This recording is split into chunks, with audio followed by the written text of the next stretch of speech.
Hello everyone, welcome to star IQ. Star IQ के इस YouTube channel में आप सभी का बहुत बहुत स्वागत है। आज 21 जुलाई 2021 के हरियाणा करंट अफेयर इस वीडियो में हम पढ़ने वाले हैं। स्टार आईक्यू पे अगर आप पहली बार आए हैं तो इस चैनल को सब्सक्राइब जरूर कीजिएगा। प्यारे बच्चों, मैंने आप लोगों के लिए एक छोटा सा प्लान प्रिपेयर किया है। आप सजेशन दीजिएगा ये प्लान ठीक है या इसमें कुछ और एडिशन चाहिए। लाइक आप लोगों का अगले मंथ पेपर है हरियाणा पुलिस का, जो बच्चे कांस्टेबल या एसआई की प्रिपरेशन कर रहे हैं। तो उन बच्चों के लिए देखिएगा, सबसे इम्पॉर्टेंट बात है कि अभी टाइम बड़ा कम है और ये सोच पाना या ये स्टडी कर पाना बड़ा मुश्किल हो रहा है कि क्या इम्पॉर्टेंट है क्या इम्पॉर्टेंट नहीं है। तो इसी के लिए एक मैराथन क्लास मैंने सोची है, जिसके अंदर मैं आप लोगों को बायोलॉजी केमिस्ट्री के कुछ बहुत ही इंपॉर्टेंट से, यानी कि साइंस के कुछ इंपॉर्टेंट से एमसीक्यू के साथ में ही आपको हरियाणा जीके के important MCQ, even Haryana current affair के एमसीक्यू, कंप्यूटर के एमसीक्यू और के साथ में जो है पॉलिटी, हिस्ट्री, ज्योग्राफी, ये एक टीचर और हैं वो। तो हम दोनों मिलके, दो तीन टीचर मिलके एक लंबी सी मैराथन सी क्लास रख लें, ठीक है? तो ज़्यादा ठीक रहेगा, आई थिंक सो। 8 9 10 घंटे की, जिसमें थोड़ा मोटा मोटा सा प्रिपेयर हो जाए हमारा, जिससे हमारा जो है पेपर पास होने में बहुत ज़्यादा, यूं कहिएगा, संभावना हो या हमारी सहायता हो। तो ये ऐसा मैंने सोचा है, और ये सोचा है मैंने पेपर के बहुत नज़दीक, यानी कि तकरीबन 1 अगस्त के अराउंड। तो आप मुझे बताइएगा ये ठीक है या इसमें थोड़ा बहुत कुछ एडिशन करना है या कुछ सजेशन है, या आप अपने तरफ से क्या मदद कर सकते हैं, वो भी मुझे कमेंट सेक्शन में लिख के ज़रूर बताइएगा। बहरहाल आपको मैं पढ़ाता हूँ आज के करंट अफेयर। अगर आप मुझसे अनअकैडमी पे पढ़ना चाह रहे हैं तो आप डिस्क्रिप्शन बॉक्स में दिए गए मेरे प्रोफाइल लिंक पे क्लिक कीजिएगा, मुझे अनअकैडमी पे फॉलो कीजिएगा। और मेरा हर क्लास अगर आपको फ्री में देखना है तो आप लोग स्टार आई क्यू, एक कोड है उसका यूज कीजिएगा, और 10% का डिस्काउंट भी पा सकते हैं अनअकैडमी पे किसी भी कोर्सेज पे। कल आपसे एक सवाल किया था, उसका सही जवाब क्या होगा? टोक्यो ओलंपिक में भारतीय महिला हॉकी टीम की कप्तान किसके हाथों में दी गई है? कप्तानी की कमान जो है वो किसके हाथों में आई है? तो ये आई है रानी रामपाल। और ये कहाँ की है? शाहाबाद, कुरुक्षेत्र की रहने वाली है। शाहाबाद को हम लोग हरियाणा की एक्चुअली हॉकी सिटी के रूप में भी पुकार सकते हैं। अगला सवाल हमारा होगा, आज का पहला सवाल, हरियाणा के कितने जिलों में एकीकृत सैनिक सदन बनाए जाएंगे? तो हरियाणा के अंदर यूनिफाइड सैनिक सदन जो है वो कितने जिलों में बनने वाले हैं? तो ये टोटल 8 जिलों में बनने वाले हैं, यानी कि ए ऑप्शन इसका ठीक रहेगा। सैनिकों के कल्याण के लिए बनाए जाएंगे। इनके निर्माण पे टोटल 100 करोड़ रुपए की राशि खर्च होगी। जिले कौन से हैं सर जी? नारनौल, आप महेंद्रगढ़ भी कहिए चलेगा, पलवल, पानीपत, झज्जर, जींद, नूह, फतेहाबाद और रेवाड़ी। इन जिलों के अंदर जो है सैनिक सदनों का निर्माण किया जाएगा चरणबद्ध तरीके से। और हर एक सैनिक सदन पे तकरीबन तकरीबन जो है 12 करोड़, ठीक है ना? अब ये 100 करोड़ से ज्यादा भी जा सकता है, इन्होंने टेंटेटिव ओवरऑल रखा है, ठीक है, राशि ये। इतनी बात आप याद रखना। के साथ ही जो है ना, क्या होगा इन सैनिक सदनों के अंदर, मतलब इनके अंदर एक्चुअली कैंटीन होने वाली है, या पार्किंग व्यवस्था, सामुदायिक हॉल होगा, कार्यालय होगा, लिफ्ट, रैंप, आईटी विभाग, ये सारी चीजें जो है अपडेटेड होंगी, ताकि सैनिक या अर्ध सैनिक जो है ना उनको विश्राम गृह का भी सुविधा मिल सके। और उनके कल्याण के लिए ये सैनिक सदन हरियाणा के 8 जिलों में बनने वाले हैं। इतनी बातें आप लोगों को यहाँ से याद रख लेनी है। अगला सवाल हमारा होगा कि किस राज्य की तर्ज पर हरियाणा की सीमा स्थित हथीनी कुंड बैराज पर थीम पार्क बनाया जाएगा? थीम पार्क बनाया जाएगा हरियाणा के अंदर। अब आप लोगों को पहले तो ये पता होना चाहिए कि हथीनी कुंड बैराज कहाँ पे है।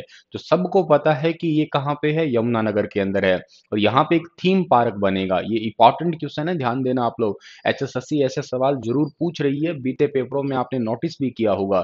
तो हथीनी कुंड बैराज पे थीम पार्क बनाया जाएगा केरल राज्य की तर्ज पे, यानी कि बी ऑप्शन इसका हमारा वो बिल्कुल ठीक रहने वाला है। जगाधरी विधानसभा क्षेत्र के हरियाणा सीमा पर पड़ता है हथीनी कुंड बैराज। और यहाँ पे पर्यटन को बढ़ावा देने के लिए तकरीबन तकरीबन 12 करोड़ रुपए की लागत से केरल की तर्ज पे थीम पार्क। अब केरल की तर्ज का मतलब क्या है सर? जैसे केरल में बना हुआ है ना, एज इट इज हमारे हरियाणा में भी बनेगा। थीम पार्क का निर्माण काम जो है ना वो कब से स्टार्ट, मतलब पूरा हो जाएगा? तकरीबन अगले ही साल तक, जून 2022 तक, नियर अबाउट, ठीक है। और पर्यटन को बढ़ावा देने के लिए हथिनीकुंड बैराज पे जो है ना 23 एकड़ जमीन पे टोटल ये जो है ना केरल की तर्ज पे थीम पार्क बनने वाला है। अच्छा सर, थीम पार्क में बेसिकली होगा क्या? देखिए, आर्टिफिशियल लेक होगी, बच्चों के खेलने का स्थान होगा, नक्षत्र केंद्र होगा, मनोरंजन के लिए भूल-भुलैया टाइप से, खाने के लिए रेस्टोरेंट, घूमने के लिए लोकेशन, झूले, पानी वगैरह, ये सारी चीज़ें जो है ना यहाँ पे होने वाली है। ये थीम पार्क का डिज़ाइन किया जाएगा यहाँ पे। ये एक निर्माण कार्य बिल्कुल स्टार्ट भी कर दिया गया है यहाँ पे अभी। तो इतनी बात आपको याद रखनी है। ज़िक्र मैंने केरल का भी किया है यहाँ पे। केरल राज्य को अगर आप देख पाते हैं भारत के अंदर, तो एक इंपॉर्टेंट बात आती है केरल की, क्या कि 20 मई 1498 का दिन था। 20 मई 1498 जब वास्को डी गामा यहाँ पे पहुंचे थे कालीकट बंदरगाह पे, और राजा जमोरिन ने उनका स्वागत किया था। एक और इंपॉर्टेंट बात आती है कि यहीं पे 1 जून को भारत में सबसे पहले मॉनसून का आगमन होता है, जिसे आप मॉनसून धमाका, मॉनसून विस्फोट या मॉनसून प्रस्फोट का नाम दिया करते हैं। और जहाँ पे मॉनसून आता है उस जगह का नाम आप याद रखिएगा, मालाबार तट है। देखो, 2 तट आपको याद करने हैं, एक तो मालाबार है, एक आपका कोरोमंडल तट है। कोरोमंडल तट पे तो तमिलनाडु केंद्र पड़ता है, और ये यहाँ पे सर्दियों में बारिश होती है। लाइक आपका जो उत्तर पूर्वी मानसून है वो बारिश करवाता है तमिलनाडु के कोरोमंडल तट पे, और मालाबार तट पे जो है मानसून बारिश करवाता है सबसे पहले 1 जून से शुरू।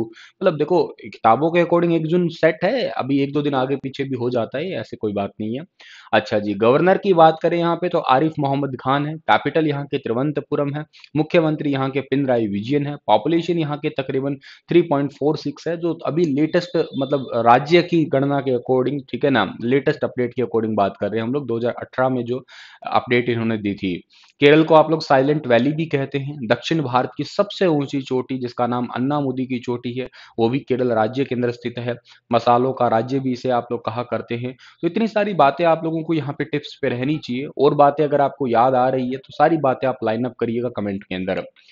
हरियाणा सरकार ने किस भाषा में पुरस्कार प्राप्त करने वाले विद्वानों को हरियाणा रोडवेज की बसों में निःशुल्क यात्रा करवाने का निर्णय लिया है? बहुत ही ज्यादा महत्वपूर्ण क्वेश्चन होते हैं ऐसे वाले।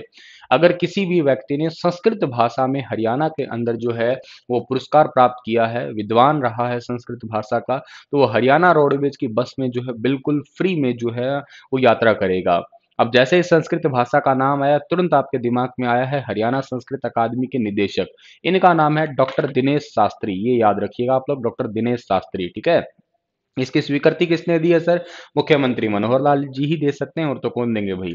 और हरियाणा के सरकारी संस्कृत कॉलेज है, संस्कृत बोर्ड है, इसके गठन के अलावा संस्कृत विश्वविद्यालय की स्थापना भी कर दी जा चुकी है। हरियाणा के मुंदरी गांव में है वाल्मीकि संस्कृत यूनिवर्सिटी, आपको ये बहुत अच्छे से पता होगा।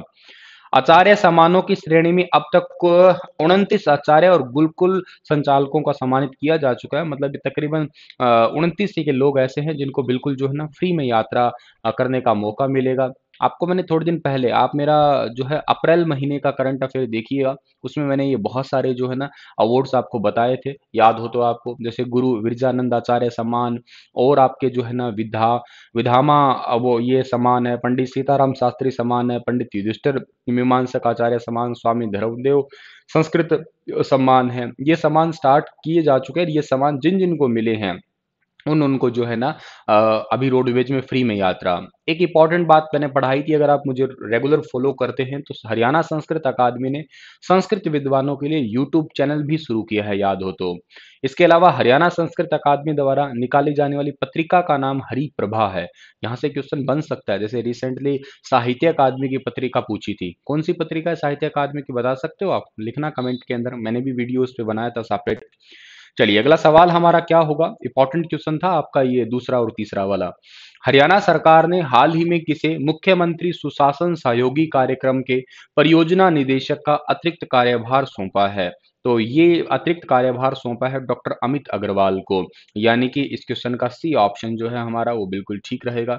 अभी रिसेंटली जो है ना हरियाणा सरकार ने मुख्यमंत्री सुशासन कार्यक्रम के परियोजना निदेशक का कार्यभार सौंपा है अमित अग्रवाल को। बस इसमें इतना ही याद रखना है आपको, और कोई एक्स्ट्रा बात नहीं याद रखनी।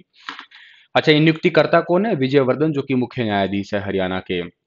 हरियाणा में राज्य स्तरीय महिला पुरस्कार स्वरूप कितनी राशि दी जाएगी? राज्य स्तरीय महिला पुरस्कार जो है ना, इसके लिए कितनी राशि मिलेगी? 1,50,000 यानी कि 1.5 लाख रुपए मिलने वाली है। ए ऑप्शन जो है इसका हमारा वो बिल्कुल ठीक रहेगा। हरियाणा की जो महिला एवं बाल विकास राज्य मंत्री है जिनका नाम है कमलेश ढांडा, जो कि कलायत से जीती हुई हैं, ठीक है ना। इन्होंने महिला सशक्तिकरण के लिए समाज में एक रोल मॉडल के रूप में महिला काम करती है और उनकी उपलब्धियां गिनाने के लिए जो है ना, महिलाओं के से राज्य स्तरीय महिला पुरस्कार के लिए आवेदन जो है आमंत्रित किए। अच्छा, कौन कौन से अवार्ड है? जैसे इंदिरा गांधी महिला शक्ति पुरस्कार, कल्पना चावला शौर्य पुरस्कार, बहन सन्नो देवी पंचायती राज पुरस्कार, life time achievement award, nurse महिला के लिए, महिला खिलाड़ियों के लिए। तो पुरस्कार स्वरूप प्रशस्ति पत्र 21,000 से 1,50,000 रुपए तक की राशि जो है नगद दी जाएगी। मतलब मैक्सिमम तक तो 1.5 लाख है, शुरुआत 21,000 रुपए से होने वाली है। कमलेश ढांडा ये है जो हरियाणा की महिला एवं बाल विकास राज्य मंत्री हैं। अगला सवाल हमारा, हरियाणा सरकार ने सिविल अस्पतालों के अलावा किन अस्पतालों के स्तर पर दिव्यांगता प्रमाण पत्र की अनुमति देने का निर्णय लिया है? अब देखिएगा, अब तक ये होता था कि सिविल हॉस्पिटल जो है ना, वही दिव्यांगता यानी कि जो डिसेबिलिटी होती है उन्हीं के जो है ना सर्टिफिकेट देते हैं या प्रमाण पत्र देते हैं। लेकिन अब उनके अलावा जो सब डिविजनल हॉस्पिटल है यानी कि उपमंडल अस्पताल अस्पताल है, वो भी जो है ना दे सकते हैं क्या, ये सर्टिफिकेट दे सकते हैं, प्रमाण पत्र दे सकते हैं। सर, ये अधिनियम कौन सा था वो बता देते। दिव्यांग व्यक्तियों के अधिकार अधिनियम 2016 के प्रावधान है, ये बात आप याद रखिएगा। सब डिविजनल हॉस्पिटल जो है ना ऐसा दे सकते हैं, ये काफी इंपॉर्टेंट बात हो चुकी है हमारे लिए, जो हमें याद रखना होगा। अगला सवाल है कि हाल ही में राष्ट्रीय स्वास्थ्य मिशन के तहत हरियाणा में कितने चिकित्सकों की नियुक्ति की जाएगी? तो राष्ट्रीय स्वास्थ्य मिशन के तहत हरियाणा के अंदर कुल 37 जो डॉक्टर हैं या चिकित्सक हैं उनकी नियुक्ति की जाएगी नेशनल हेल्थ मिशन के तहत।